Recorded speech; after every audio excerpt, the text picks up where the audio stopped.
Well, I'm afraid probably for the first time ever on this channel, I've actually had to cancel a series, and I'm afraid I will have to cancel the Haller Mantle Clock series for the time being. Well, postpone it anyway, because I just have no way of dealing with these mainsprings. Um, I noticed that the other ones are also broken as well.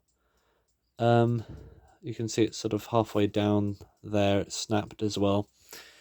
And yeah, I've tried and tried, and I cannot manhandle one of these mainsprings back into one of the barrels. They're just too small. And these bits here, they just make it like impossible to work a spring round into.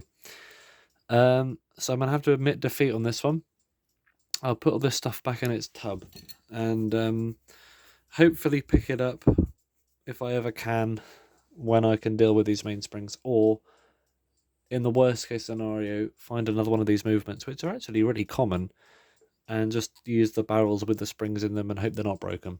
Something like that.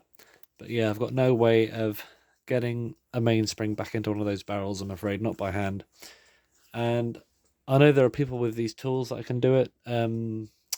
Mainspring winder, I believe, and stuff like that, but I might have to either make one or find a cheap one somehow. Probably have to make one.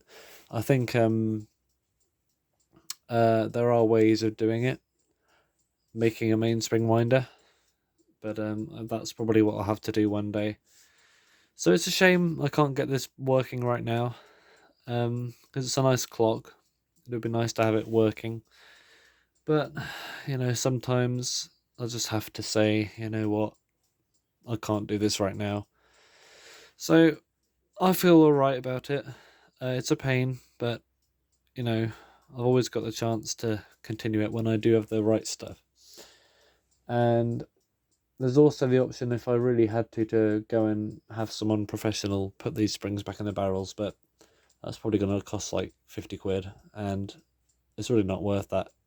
Um, I hate to say it, this clock is very, very, this movement, you can literally find about 10 of on eBay at any one time, if not more. And, it's not worth it. So thank you for watching. At least you got a disassembly video out of it. And yeah, I'm afraid back to alarms and electric clocks, which, to be honest, I prefer working on anyway. So there we go.